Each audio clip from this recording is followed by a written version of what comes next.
Hey everybody, Shane Presley here, Rock Paper Podcast.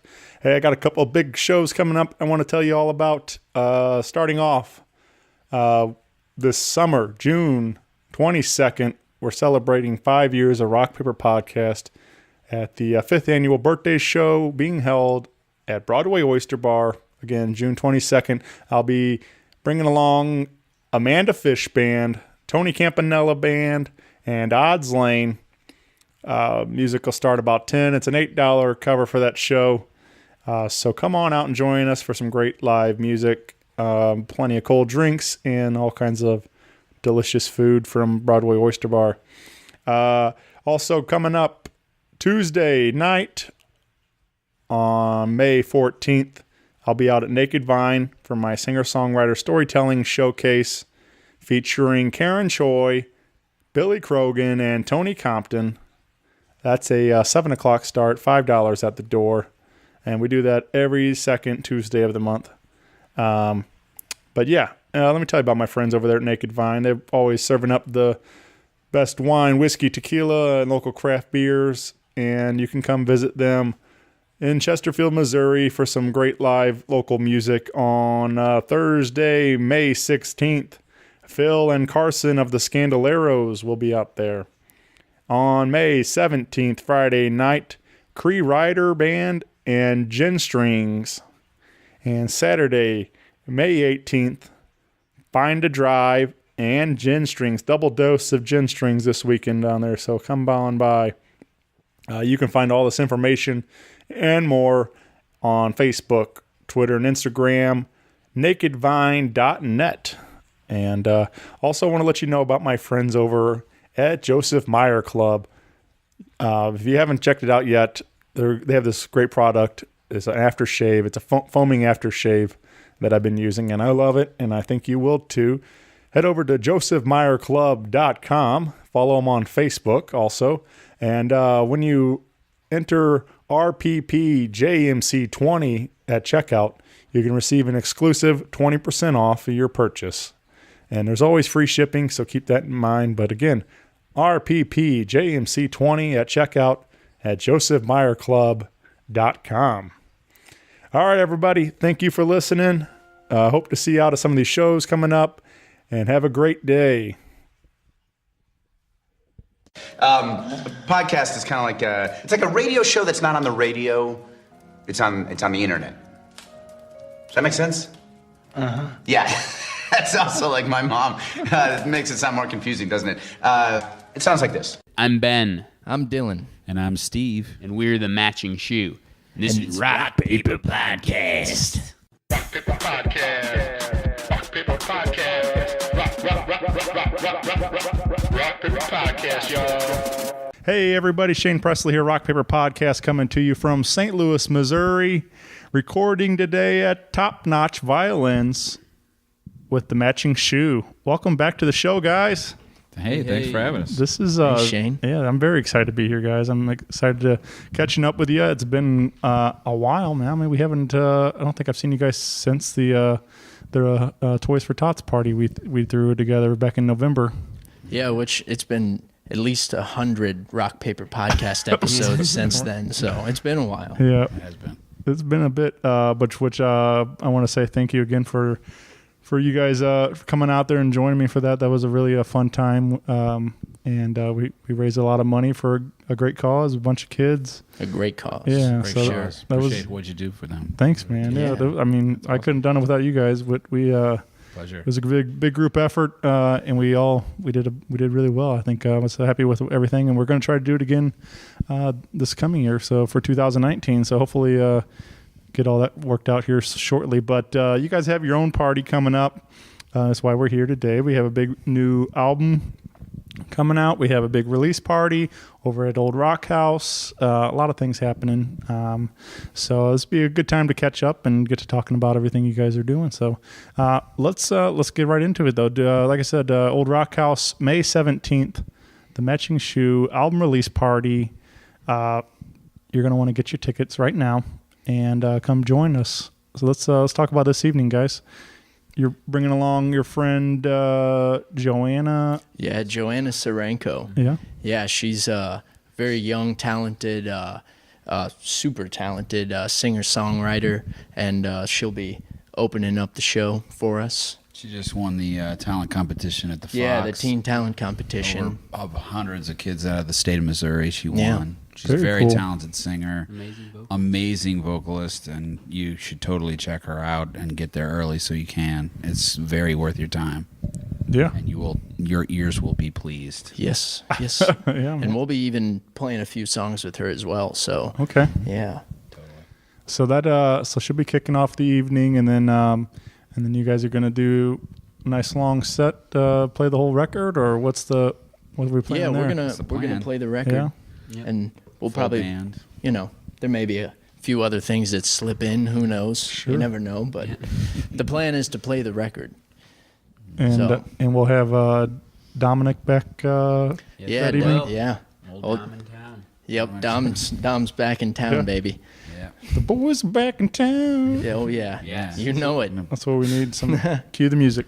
But yeah, we're gonna have Dom on drums, and He's been away studying at USC in their pop studies program, and he's just getting better and better every day. yeah, he's truly honing his skills. lives, breathes, and sleeps drums. And Yes, he's he just, like, does. doing all things drums out there, and he's an amazing drummer even before he got there. So yeah, I can't wait to hear him. Every time I hear him, he gets better and better. Right. and better. His skill is It's- beyond comprehension at this point. Yeah. Yep. Space age drumming. Yeah, man. But yeah, that's I'm gonna be. It's gonna be cool. It was actually I mentioned the show, and that was a nice surprise. I was not expecting him to. I wasn't for sure if he was going to make it or not when we did that party back in November. So it was a nice surprise when he showed up and stuff. And, Yeah, right. Came in for a little bit for Yeah, the holidays. but that was cool, man. So Yeah. Managed to squeak that one in. yeah, but yeah, man. Anyway, so it'd be nice to see the full band up there, and we're getting to showcase this brand new album titled "Right On," available now digitally everywhere. And we're gonna get into some more details about this. I guess let's talk about recording. Where do we end up recording this one at, guys? The basement. Yep. We recorded it in my basement in a sort of a 12 by 12 room with no windows, and it turned out okay. Yeah. We're happy with it. Yeah. You I'd did it. say it There's came one- out for not being there for majority of or much of any of the recording process. It actually sounds quite full and quite, beyond its scope. These two guys laid down all of the tracks for that album, with the exception of the drums on one song, and it sounds flat out great. I mean, it's just for Oh, being thank a you, 10 or Steve. 12, Thanks, very Steve. good, very good sound. Yeah. Very good sound. There was one song recorded at Sawhorse Studios, though. Oh yes, there was. Yeah. Almost forgot. Yeah. Sawhorse is a fantastic studio here yeah. in St. Louis. Yeah, and we recorded St. Louis 1979 there, and we did it on analog tape. So Oh, very cool. yeah, it was kind of a fun experiment that we did. Was that with Jason or With Preston. Preston Jones. Yeah. There you go. Oh yeah. another friend of the show? Yeah. Right. Both didn't actually. Preston and Jason sat in on the same episode. It was fun getting to kind of pick their brain, working behind the board and everything over there. And Yeah, because that studio, it's we call it a museum. Yeah, But sure. you can play everything in there. I mean, it's a magical place. yeah, man, it's one of my favorite. And they've been cranking out the hits. I mean, like so many of my favorite records come out of that studio. So Yeah. big shout out to Sawhorse Studios. Mm-hmm. That And Preston. yeah. And Jason, man. And Jason as well. So you man, that's very impressive to me. Like that this audio quality and that you guys did this pretty much on your own and stuff in the basement. That's very impressive. You Yeah. put your mind to it. Yeah. Like they say. The technology is making it easier and easier, Right. not to come up with pretty decent product, even if you're working from home. So, Right. it's just I think this album's a testimony to how good an album can sound, just coming from your basement. Yeah, because I mean, we used to be honest, pretty crappy gear. You know, like it's not state of the art by any means. We're getting by and just sort of pushing it as far as it will go, and it seems fine. You know, at some point we definitely would like to, you know, record in a professional studio where we don't have to worry about the engineering and maybe somebody else is paying for it. But just sit down and play. That's wonderful. I've been living by that philosophy myself, just kind of trying to make do with the little bit of equipment that I have and try to make the best product I can put out there and stuff, and learning as I'm going with everything, you know, trying to just keep getting bigger and better and everything else. But so I can definitely attest to that, trying to do the same thing with minimal equipment and minimal knowledge of recording too. And like, I don't know any of this stuff. I'm just trying to like, hey, that sounds okay. Let's do that. I'm like, but I think according to like legend, that Black Keys record, like, Rubber Factory, I think like I heard something along the lines that like they recorded it like in a rubber factory, which is why it got his name. Right. Yeah. And then like they said something along the lines that they like recorded the record there and then just left it because the equipment was like crap and like they just like weren't worried about it or something. I don't know. And like, so I just was thinking like that's a pretty cool story. Like even if it's not true, but like the fact that like, all right, this is going to be, you know, this is the record that's going to, you know, help launch us into, you know, and stuff. I mean, if I heard Ween's album was like that too, like they did that on a 2-track or something, it just bumped tracks back and forth. It's like, how in the world do you come up with such a great sounding album with 2 tracks? Yeah, it's interesting how like sometimes setting limitations for yourself can actually lead to you becoming more creative in a way. Like when we were using analog tape, you know, you run out of tape, whereas on digital you can just go forever, and so it's not ideal to keep having to redo takes on tape. And so when you have to, you know, be practiced to a certain level to where you can get a good take on tape, it's worth it to sort of set those limits for yourself. But definitely, man. So what I mean, a couple of the songs from the EP appear on this as well. Yes. But is there anything you guys learn differently that from the EP to the record then, or just more of it? I mean, like, is there, as far as the recording side of it, is there anything you guys learned along the way? Well, yeah, we learned a lot. I would say, we had to learn a lot, you know, because it was just the two of us recording it in a basement. So, yeah, and so we recorded the EP at Sawhorse. So yeah, we were kind of forced to learn a thing or two and understand how to make your recording sound halfway decent. So I think as much as we didn't like being in this cramped, tiny basement recording, it definitely taught us things. Sure. And Dylan played all the drums, you said, on except for... Yeah, I played all the drums except for on Take the Bait, which has Dominic Anzalone on drums, and he has a stellar performance on there. Yeah. I recommend the song if you haven't heard it. But well, I think that's like probably the most tricky part for a lot of, especially doing a lot more home recording stuff, is miking drums. Like I think that's what a lot of people have. We spend hours. Yeah, it takes us hours. Yeah, good drum sounds is a very, very time-consuming process for sure. But like I said, the record sounds incredible. I'm very proud of you guys, and I'm excited for everybody else to listen to it. It is now available. When you're hearing this, it's available digitally everywhere, so you can snag a copy right now. But definitely, we want you to come out to the party and pick up a copy. I'm guessing we'll have physicals there. Yes, we will. Yeah, May 17th at the Old Rock House. We will have CDs in the flesh. That ancient technology. Right. If your car still has one. Or if you're buy super a piece of plastic with a recording on it. Yeah, right. There you go. Right. It's actually pretty neat. Well, let's give them a little glimpse of what you guys have been up to. And this is one I picked out called "The Other Ones Eat," which I told you guys I liked because it was kind of more of a heavier side of what the Matching Shoe can do.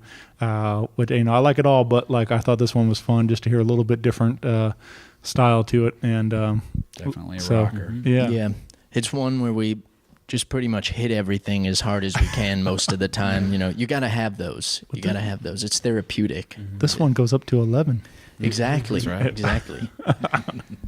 Anything we need to know about this song though? Is there any stories around recording or the lyrics or anything you guys want to share? Yeah, well, it's definitely one of the songs that we write from the point of view of a character. It is not somebody we like as well. It is. Yeah, he's not a great guy, and it's fun to sometimes put yourself in the shoes of people who, in a way, gross you out, I guess, because it's kind of fun to Play mock the villain. them. Yeah, right. I mean, Yeah. Mock the can- villain through playing them or portraying. Yeah. You Good old You satire. can only like tell a story, so many ways. You don't just want to always go from like this thing is bad like the whole time. Yeah. Sometimes you can tell it by pretending to be that thing and being bad. So Sure. just a different narrative device. Yeah.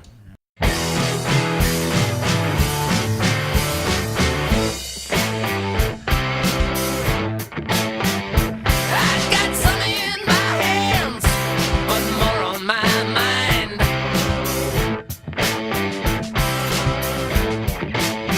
You know Jesus won't help me dig the gold from that mine. Can't be bothered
yeah, I mean, that's what one of my favorite things about songwriting is that, just the storytelling and stuff, even like and how a writer approaches it and stuff. So if you can put yourself into different characters and tell that story, and it's a lot of fun too. Mm-hmm. So again, check that out. Available now digitally everywhere. You can head over to thematchingshoe.com, and I'm assuming all the links are there. Yes, they are.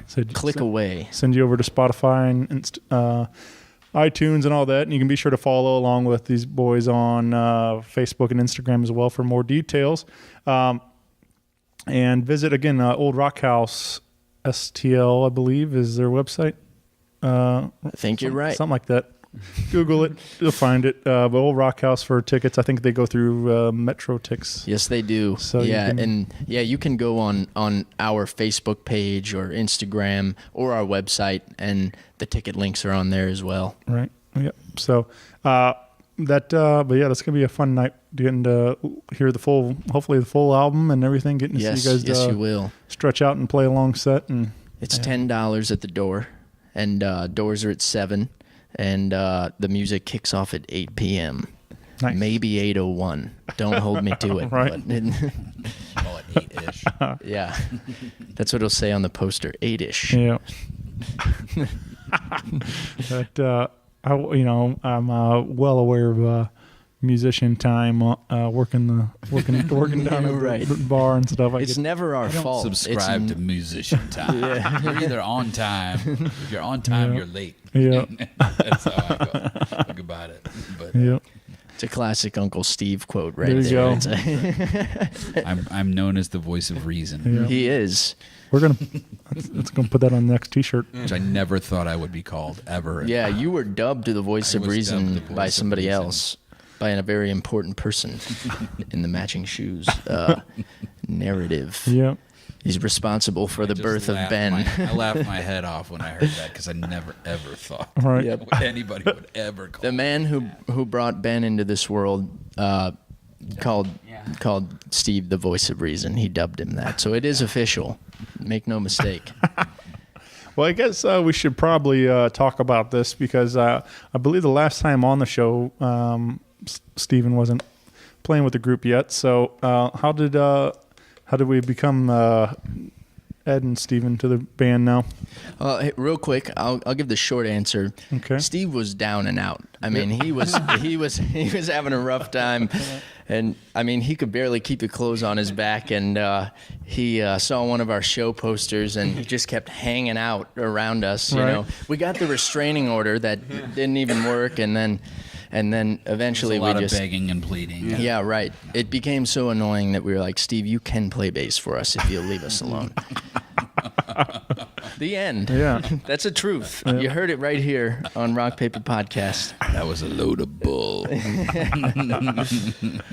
No, why don't you tell him how it actually goes? If I'm going to tell the tale, my primary business and the one that we're sitting in is Top Notch Violins, where we deal with bowed string instruments. And we should mention real quick that we're surrounded by walls of violins and cellos and jinx.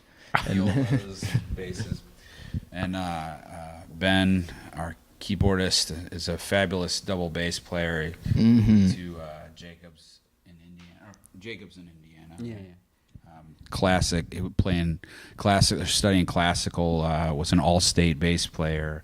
There was a time in his family's life where his dad had a major accident and some other things had happened, and I kind of saw my way clear is to get them an upright bass so that he could further his studies, and him and his family and mine became just dear friends, and I've kind of watched these guys play, and one day I was watching them play, and I was like, hey, and I talked.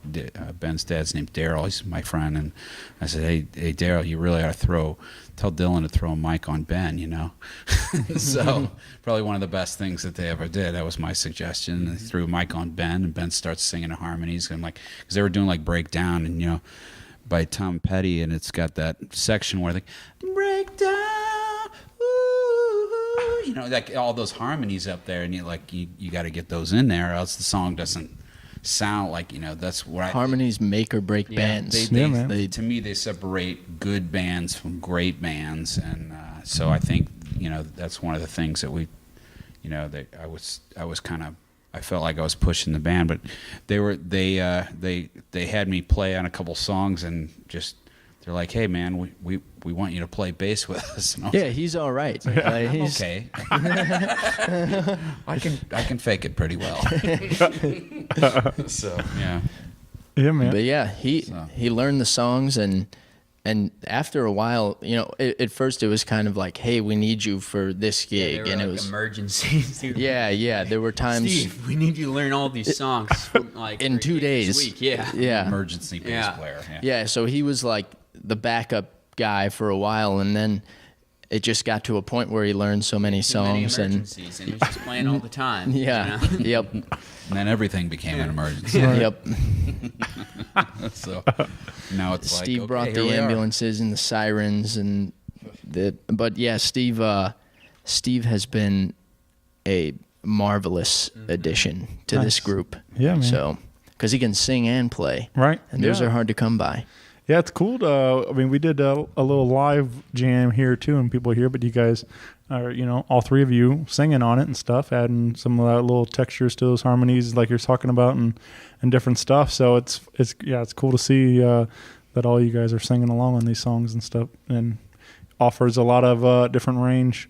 What you guys can do as a band. It's just more fun when everybody's singing. Yep. It's so much more fun. It's the part that I find the most challenging and the most enjoyable. Is the singing and getting the harmonies right, and it just that's fun. You guys practice those a lot, or is it just kind of come naturally? We do. Yeah, I would say that's probably. And we need to practice them more. It's something that you can never hold off on, Like I would say the playing part of it, I think we've kind of reached a level of musicianship where we can kind of do the playing part of it on autopilot. But when you're singing harmonies, it's more of our practice is like, so Ben, which part do you want? You want the middle part, or you want the high part, or like which one do you want, Dylan? You want to sing the high part, and I'll sing the low one, or whatever it is, and then we say, who wants to get paid the most? Because you'll get the high part. That's right. Yeah, they have me grabbing my nuts most of the time, getting this sky high thing. I'm a baritone and a contralto in my spare time.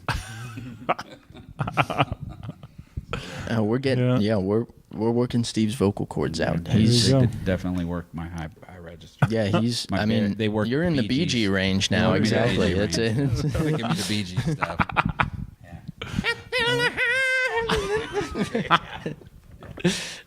There you go, man. How can you mend a broken heart? No, we can't do this on the air. No. That might be a spoiler for what's coming at the release party. Yeah.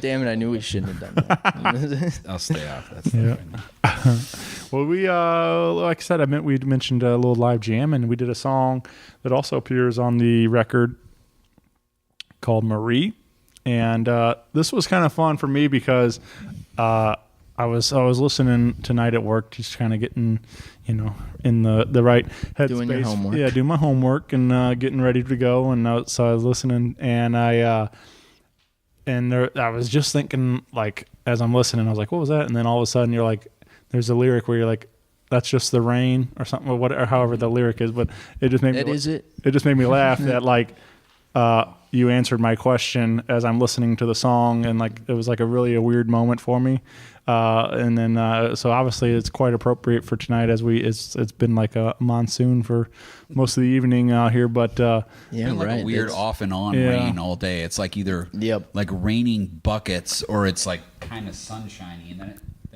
like literally 15 minutes later it's just St. Louis weather, you just St. Louis. Yeah, welcome to St. Louis. That but there's I just thought it was a weird moment when the lyrics answer your own question in your head. So for you. Yeah, well, I appreciate that, guys. Yeah, right. Don't worry about Shane, it's just the rain. Yep. No problem. So this was fun though. Like I said, we kind of a little live stripped down jam here at Top Notch. But anything around Marie you guys want to share?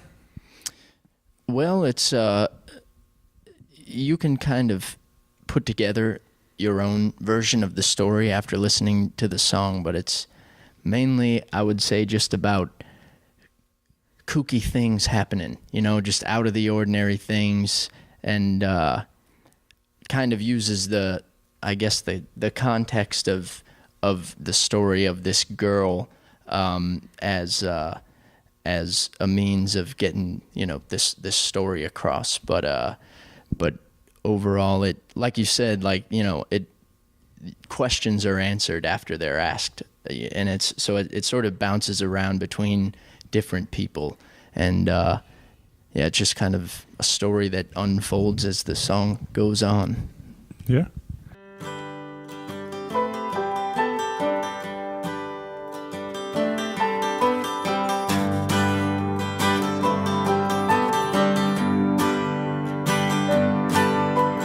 First he puts his wig on, then makeup on his face.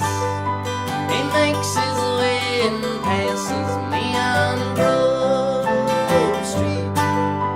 He finds Marie just waiting at that old familiar place. They decide it's time to get some food to eat.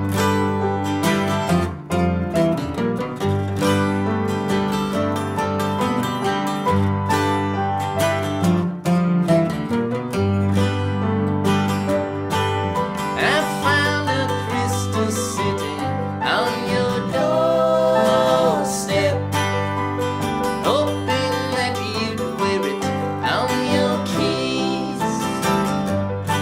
And next time that you make friends with petty theft, I'm waiting here for you to call on me.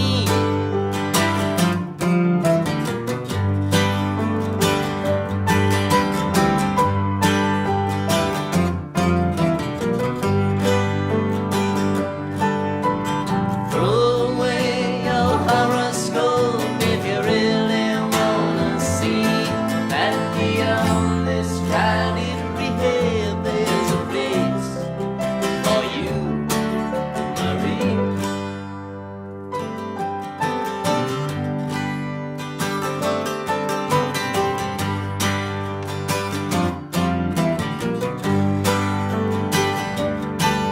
There's a letter that I taped onto your window, the window that sits next to your Chinese vase.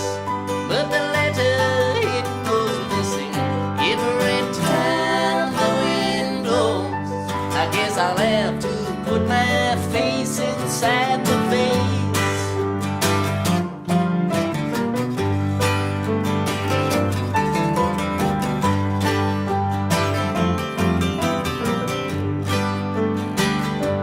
Where she stays in bed and asks me where I'm going, while my letter taps upon her window pane. Marie, I think it's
it's gonna be a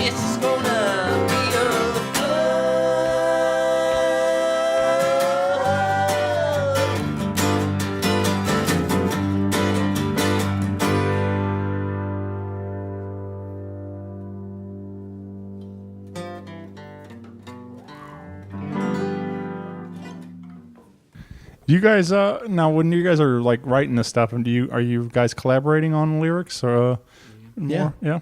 Nice. And then in arrangements too, is all very collaborative effort between all you guys, or? Oh yeah. I just tell him if I think something's cheesy. That's about the length of my input. Right. That's why he's so important to us. That's why he's vital.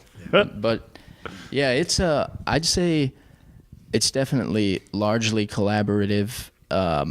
There's also a pretty even mix of sort of someone will have most of the chords to a song and bring it to the table, and then we, break it down, do things with it, do whatever. And other times someone will have a few verses or, half of the lyrics written, and right. and you take those apart, see how you can make them better. And one of the great things about collaborating is you just have two minds working on everything. So you get a feedback, sort of immediate feedback on, if you're questioning a word in a line, the other person can say, I think we should change it or keep it or whatever. Mm-hmm. But Yeah. mostly how the process pans out. Yeah, man. I just didn't know if like this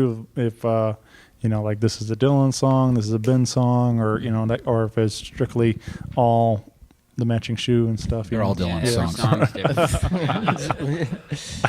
Well, there's also there was a side project we did where we each went in and recorded our own songs by ourselves. So there was like a set of Dylan songs, a set of Ben songs, and a set of Steve songs. And then the set of Dylan and Ben songs just made the album. And then the Steve songs are available as a B-side. There you go. That's right. Yeah. Actually, if you flip the CD over and play it backwards. Yes, there you go. And you'll I can't hear believe my you figured stuff. that out. I'm glad you figured out a way to listen to it. I actually just saw a good headline today from the Hard Times. I don't know if you guys subscribe to the Hard Times on Facebook, but It's always Hard Times. They make me laugh so hard sometimes. But there was a good one today that said how to break it to your bass player that his tracks didn't make the recordings. Oh man! So it was a premonition. Steve, let's Story have of a my seat. life. Story of my life. Have a seat, Steve. I've already read that story a million times. Yeah. Steve I'm actually, just kidding. we I don't- actually play a song of Steve's, a song that Steve wrote. It's called Snorkel. Oh, yeah? And it's a great song. And we play it out sometimes. There you go. And it is a Steve song. It's very, very Nilsson-esque. It is. It is. And it's the only song I know of to this day about snorkeling. There you go. There you go. The exclusivity of it is just Right. It's rewarding. It is. Very. Well, you like I said, we have this big old party coming up on May 17th, but shortly after that, you guys are looking to hit the road. Is that right? Doing some touring? Yes, we are. We are That's correct. trying to be on the road That's for right. 19 days, about 16 shows in 19 days. So Yep, we're gonna have southwest leg. So we'll start out from Kansas City and we'll go down and we're gonna hit Oklahoma City. We're gonna hit Albuquerque. We're gonna Amarillo, hit, Texas, Oh yeah, and we're gonna hit Amarillo, then Albuquerque. See, this is why Steve is the voice of reason. But I know the Yeah. tour schedule. This is my job. No, just kidding. yeah, no, I'm probably driving the bus. Yeah, That's no, probably yeah. why. We're actually gonna turn the driver's seat in the bus into. Yeah, we're they're just gonna gonna- make it a toilet. they're gonna- because they're- Steve's gonna be driving all the time. They aren't going to rent a bus to you guys. Yeah, right. Exactly. One look and They're going to be like, yeah, no, we'll rent it to this guy, but right. he's the voice of reason. Exactly.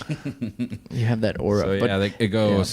So Kansas City, Oklahoma City, Amarillo, Texas, Albuquerque, New Mexico. We did play a couple wineries there. then Fountain Hills, Arizona. Fountain Hills, Arizona, which is kind of near Phoenix, Yeah. suburb of Phoenix. Then Yep. we go potentially a San Diego date, or we have the day off. Then we go to L.A. We're playing the Viper Room. We play Hotel Cafe in Los Angeles. Hotel Cafe, then Viper Room. I think it's Monday and Tuesday. Right. Yeah. Wednesday and Thursday, we're doing either Costa Mesa or San Luis Obispo. There's some coastal town that we're doing up there on our way up to up to Sonoma Valley, California, where we play the Huichica Festival. Yeah, and that's the huge big venue. one. That's yeah, a big one. And yeah, right. So we'll eventually get to the Sonoma Wine Valley in California, and like Steve said, we'll play the Huichica Festival and Hop Monk Novato that following day. Yeah, and then we go back. We either stay in San Fran or we're going to Reno. Yeah, we're going to Reno, and then we're gonna head to Park City, Utah, and then we're heading to Denver, and then from Denver we head back home. We have Denver and Boulder, and then we have either Kansas City or Columbia. I forget which one. No, we're not doing either of those. See, now you're just confusing people. Now no one knows where we're gonna be in this damn country. Fair enough. All right. Well, I don't know. I'm pretty sure we named 60. We're driving around.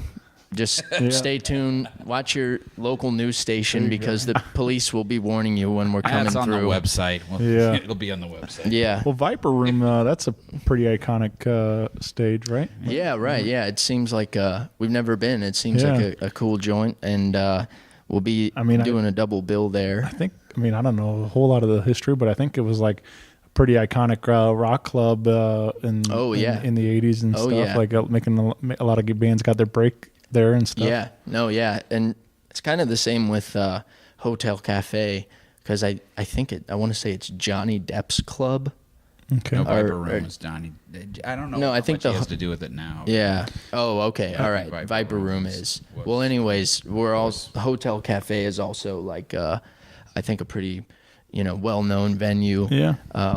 So that should be a good show as well. For sure, man. That'd be And like I said, I think just to be fun, hitting the road with your buddies and. Oh yeah. Driving up Pacific Coast Highway 1. That'd be. Yep. Sharing underwear.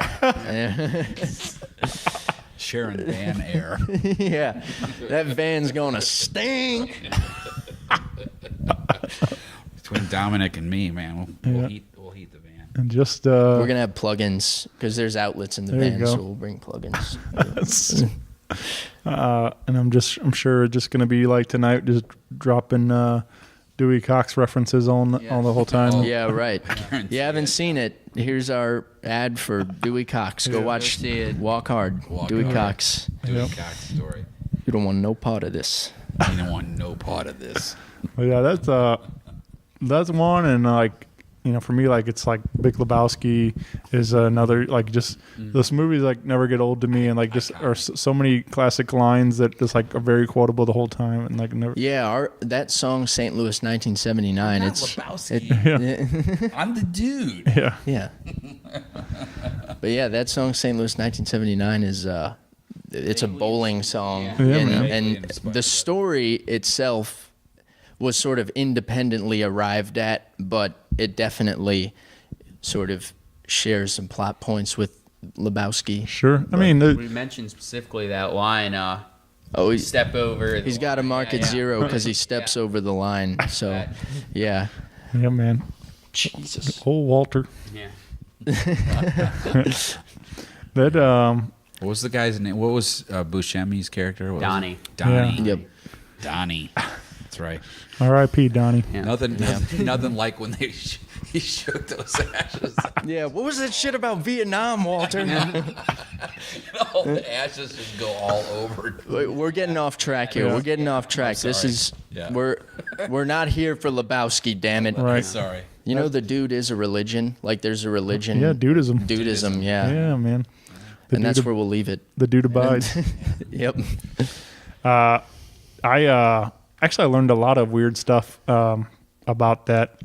I watched what was it, 20 or 25 year anniversary special, whatever the anniversary was. I forget. I'm terrible at dates and time, but anyway, but Turner Classic Movies put it back in the theaters, and they had like a special screening of it, and they had the host, whatever his name is, but kind of came out before the movie and talked a lot about it, how like the success of it all, and how that kind of cult phenomena that it became and everything, and how like there's like a big festival, Lebowski Fest, and like that Jeff Bridges, his band played at the Abiders and stuff, and all these different things, and how like there's just such a whole like society around this movie now, like that people like love it so much. And stuff. It's honestly just like the matching shoe. All right, I mean, pretty much. We got this. Right. I smell a sequel. Yep. Yeah, right. Right. I mean, I always see people dressing up in their different, Steve shirts. So Rocky Horror Picture Show, man, all over again. But yeah, that I did love that about 1979. That kind of gave me that Lebowski vibe for sure. It's another fun one on the record. It is. It's a fun one. Yep. It's one of the ones we recorded. Yeah. Yeah, we re-recorded it, and it was on our EP, but we wanted to clean it up, and like I said before, we did it on tape, so it was kind of a fun new experiment kind of thing. And the recording we came out with, we think it was just much cleaner, and it made the point we wanted to make originally. So, yeah. Nice, man. Are you? Is there? I think that what I love about this record, and like, for me as a fan of music, just like there is that little bit of everything on this record. I mean, you guys take it all over the place. You even put a punk song on this. Yeah. So A whole minute of it. Yep, a minute-long punk song. And Tradition. Even we kind of talking about Jam and Marie, and that's kind of the same. Kind of even I liked how you guys kind of start and one like time signature, and then like the second half of the song. Becomes like another like a totally different song. It's like, kind of like two songs in one, but you guys do that a couple times. I think there's another one that I remember too that kind of does that same kind of thing. Like towards the end, it kind of double times or whatever a little bit. And yeah, it's one thing that just we didn't do it intentionally, but it seems a lot of our original songs usually end in us just jamming, right?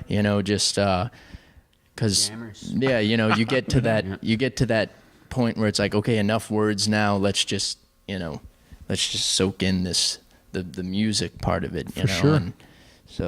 And saying, I've seen you guys live, obviously, a bunch of times now and things, but like that's kind of what I love too about the live show. The records are great and stuff, but the live show, when you get that, you allow yourself a little time to stretch out and jam and have some fun with it and stuff, and right, and where it's not exactly sounds just like the record and stuff. So it's fun to have those live experiences like that. Oh yeah, definitely. So, but man, I thank you guys for taking some time out to hang. It's been a long time since we got to do one of these, and I'm thrilled for people to hear this record. I can't wait to especially start getting around the country, getting some new fans and around the world. So let's hopefully this thing will catch on, man. And hopefully the 5 people who hear us play in Oklahoma City will really like it, and then they'll go and tell their 5 friends, and then we'll have 10 people next time we're in Oklahoma City, and they tell 2 friends. They'll tell their 5 friends. 12 yes, people. right, Just like that. Exactly. Yeah, man. And 3 different tours. One of those 5 people will tell their 5 people. Yep. But yeah, I think doing the math right there. Well, all right, voice of reason. 105. Math and all those things. It's Ooh, I know addition. Yeah. And you never thought you'd use the math, did you? But yeah, May 17th, Old Rock House. We are releasing our album. Physical copies. We'll have T-shirts and some other fun merch. And we've got Joanna Serenko opening the night for us. Doors at 7 p.m., music at 8 o'clock, $10 at the door. Yep, and you can get your tickets online. Yeah. How did we decide on Right On to be the name of the record? Is it? Well, Probably the artwork Yeah. first. Yeah. You know, Right. now, Actually, the artwork came after. Yeah, but, artwork. Yeah, I mean, there's we didn't exactly have much of a unifying theme like with many of these songs. Like you can tell, like they're very different in style, and so sort of just it was very hard to think of something that Yeah, there was. encapsulates all of it. Yeah, it's hard except to for find that we a- approve of it. Yeah, Which is right. that- Exactly. It's like a thumbs up.